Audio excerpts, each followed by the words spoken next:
FBI agents have more power than almost any other authority out there, including the police. But what happens when undercover FBI agents get arrested by cops who have no idea? Face down now! You guys are making a big mistake. Here are 4 examples of this happening, starting with the case of Agent Hernandez. In the early hours of December 6th, 2016, shots were heard ringing out in a Grand Rapids parking lot towards a police officer. A team of armed units rushed to take down the threat, but they found something they never could have expected. You want us on them? Okay. Give me this one.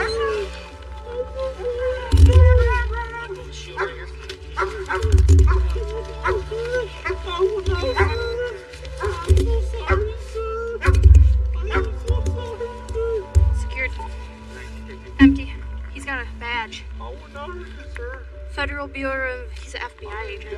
The man who was allegedly shooting at a police officer turned out to be an FBI agent. The man was identified as Agent Ruben Hernandez, a Las Vegas agent in Michigan on undisclosed business. Obviously, there are too many questions to count, so to help shed a little light on the situation, the cops decide to call up his partner John Salazar, who arrived at around 5 a.m. We're trying to find out, maybe you can shed some light on what led up to all this. Right, and what I'm trying to just verify is make sure who you have, basically. Who do you have, or do you have a photo, or... Yeah, we got a photo coming. Or just, We think it's Ruben. Yeah, can I see him or give him a photo? Yeah, just we'll get you a photo here. Okay, all right, thanks. So, Are you Lieutenant Drake? I am not. Tell me who that is. Oh my gosh, okay. That is Ruben Hernandez. John receives confirmation that the man they apprehended is, in fact, his partner Ruben. Definitely not the news he was expecting at 5 in the morning. Man, what, is he okay? Like, what happened to his face there? yeah, he looks scuffed up, but, that wasn't done here by us. That was before he made contact with us. So, we'll make sure he gets checked and everything like that. Do we want to get info? Yeah, we'll find out. He wanted to see a picture before he talked to us. Okay. While everybody waits for a lieutenant to arrive, 2 of the cops decide to move over and have a secret conversation.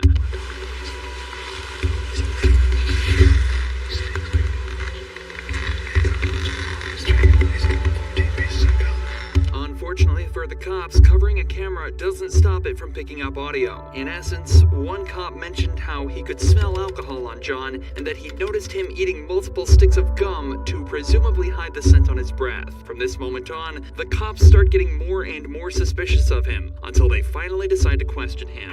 So did you get a call from him tonight? What's that? Did you get a call from him tonight? Someone called us and we're still trying to figure out who called us to say he was in trouble or something. That wasn't you? Listen, I'm not gonna answer anything right now. I have no idea. How come you're not going to answer me anything? Well, I mean, I gotta wait for, I'm talking to my superiors and everything else to see. Oh, she told a lieutenant you're coming down here to kind of shed some light on what happened. Right, no, I'm here, and then there's also gonna be a special agent from the RA here in Grand Rapids. I don't know if you know S.A. Burns or not, but he's gonna come down here. And so, we'll go from there. Hey, Sean, you Salazar? Yeah, are you Trey? No, I'm Sean Burns. I'm the SSR. All right. Okay. All right, what I want you to do is these guys are going to take you out of the main building, okay? Okay, just let them do what they got to do. All right, hold it. There you go. Okay, you got your creds, right? Yeah, You can hold on to that. I'll just take this. It's at this point the cops decide to detain John on suspicion of DUI, so they take his firearm and bring him into a room with a breathalyzer. Need you to seal your lips and blow until it beeps. All right, you ready? Yep. Seal your lips and blow. There you go. Your BAC right now is .116 at 5:22 in the morning. You'll probably be holding on to your firearm. The legal limit for driving in Michigan is .08, so John is just over, and it's likely the number was higher an hour earlier when he was actually driving. Looking at the big picture though, this is actually a very unfortunate situation for John. That night, he he'd been drinking with a friend at a club while they were off duty. It was only when he was back at his hotel when the local PD called him to come and verify it was his partner they arrested. Obviously, John shouldn't have driven his car to get there, but nevertheless, you can see how he would make that mistake in such a stressful situation. But other than the body cam cover-up, the cops handled this perfectly. However, the same cannot be said for the cops in the next case, who showed exactly what not to do when dealing with an undercover FBI agent. Run your body cam? I am now, because I don't know how legit you are at the moment. It's okay. Special Agent Hannah. The FBI. Okay. You got that on body cam? I do, but I don't understand what the problem is when you meet me at the office. I'll talk to the U.S. Attorney's Office about it. You can cut off the recording device now. Okay. Well, I will when I leave the area, sir. This agent was actually investigating police corruption in the Franklin County Police Department, but he had no idea just how corrupt this officer would turn out to be. The agent had called this officer to meet at a random location and refused to meet him at their offices. If it's not already obvious, everything this agent does and says from now on is a test to try and see how well this cop follows conduct, and if his co-workers follow suit. This is why he asked him to turn off his body cam, and luckily for the cop, he passed this first test with flying colors. However, it doesn't seem as though it's going to last for very long. Am I being detained? Am I being detained? You're the one who called me here, sir. How did you get my phone number? I can't do that. You are detained at this time, sir. Hey, I don't think this guy's legit, man. Now you can take my weapon off, okay? Do I have permission to take it off? No, you of don't have. I Okay, should take it. just hang tight right here. I'm not cuffing you. Things are understandably not adding up for the officer, so he decides to detain the agent and waits for backup to arrive. We're just trying to check your validity. You called a deputy sheriff's personal cell phone. You can't tell me how you got the number. That's right. Your tag's not coming back to the FBI. Correct. Okay. I haven't seen a badge. I've seen an ID card. I haven't seen a badge. You have not seen. No, sir. I haven't seen a badge. I've seen an ID card. I handed this to you. Did you grab it? Take it out of my hand. Do you not see a badge? I see a badge now. That's the first time I saw the badge, sir. You don't need to be a deputy. When backup arrives, the officer explains the full situation to them, saying the suspect is armed, uncooperative, and above all, incredibly suspicious. Receiving a call on your personal phone number from an FBI agent would definitely ring alarm bells as a cop, but it's important that they continue to be professional and follow the rules. The officers proceed to handcuff the agent and place him in the back of their patrol car, where he starts to complain that the heat is way too high in the vehicle, and that he desperately needs air. But all of a sudden, they receive a call from HQ that should put the entire event to rest. 33, go ahead. I'm on the phone with his supervisor. I was telling Happy Owen he's legit. So they just said, Chief. all right, that's what I'm doing right now. They just called back. He is legit. Even after this, though, the officer still decides to keep the agent inside the patrol vehicle, despite being explicitly told that he is actually an FBI agent. Instead of letting him out as instructed, the officers continue to talk about the situation while he begs to be let go. But after an extra 3 minutes of completely unnecessary conversation, the agent is finally let out of the vehicle, but it seems as though he's not feeling too good. We're releasing you right No, now, call sir. 911 now. Call 911. I need 33.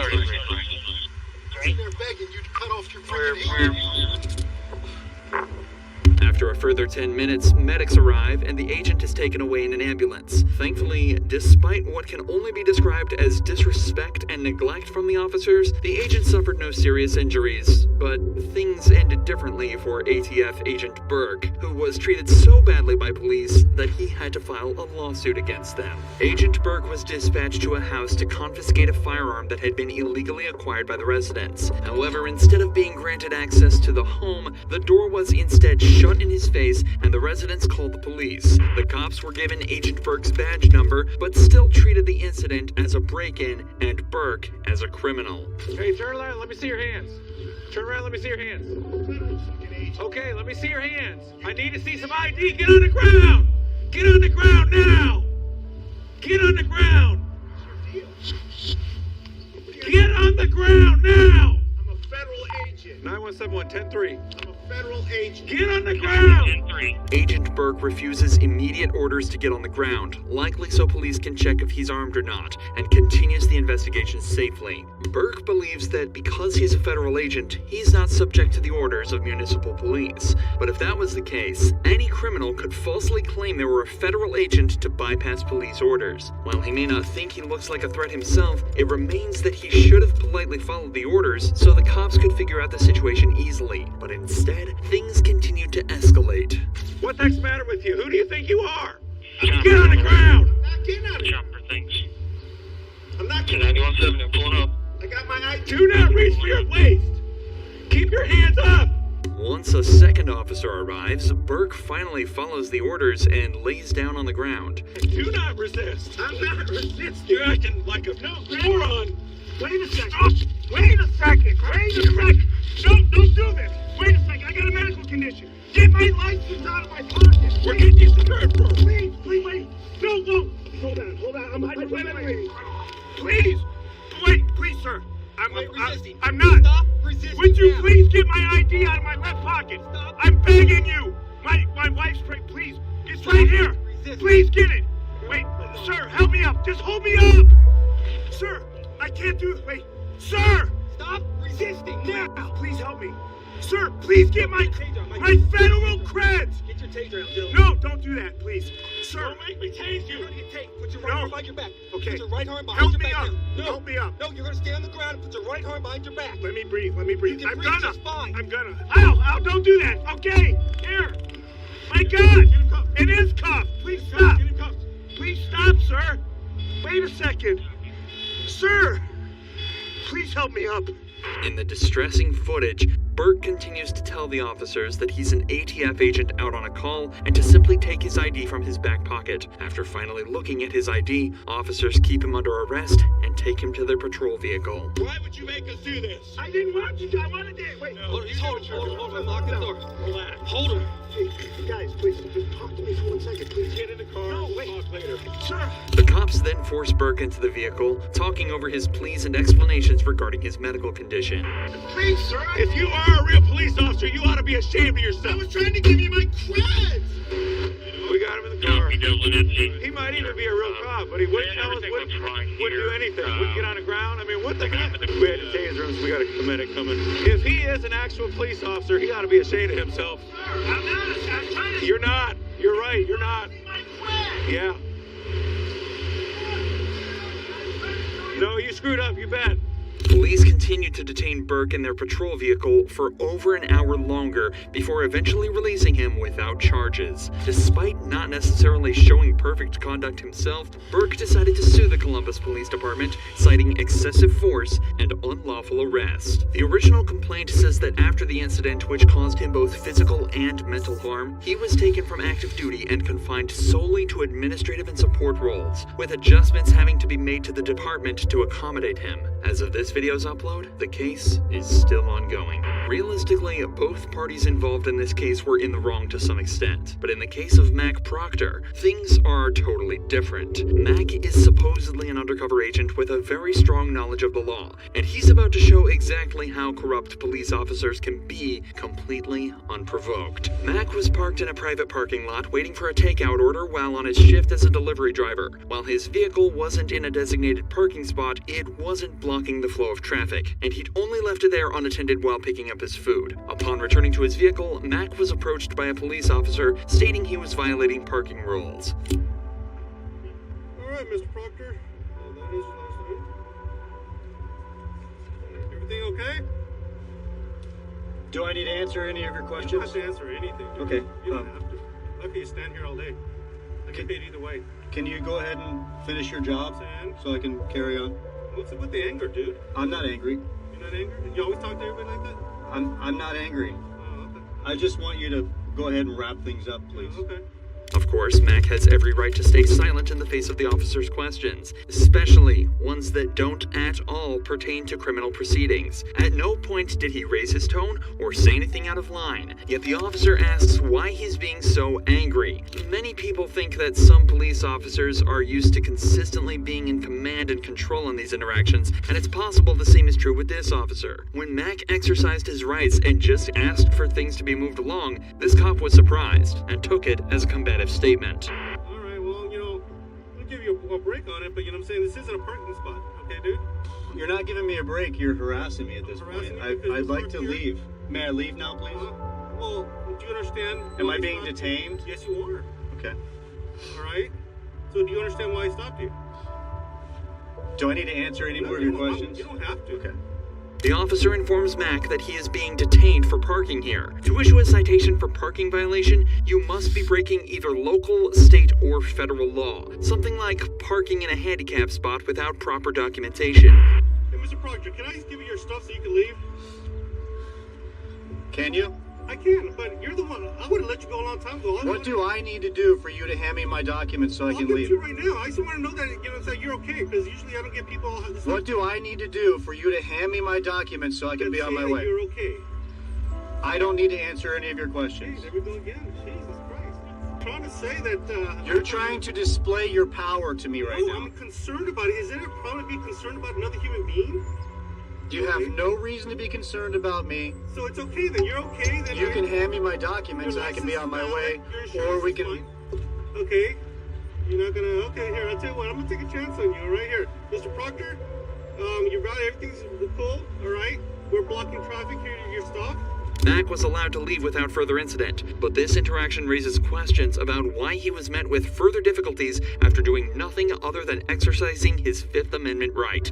In fact, it's strange that the entire interaction even happened in the first place. If the officer had observed Mac's vehicle obstructing traffic, the incident could have been avoided by simply asking him to move his vehicle out of the way and let him go about his day from there. Instead, the officer detained Mac, preventing him from moving his vehicle and keeping it in the very place that's allegedly impeding traffic flow. The cop later found out that Mac wasn't even a federal agent or officer himself, and simply managed to prove just how valuable it is to know the law.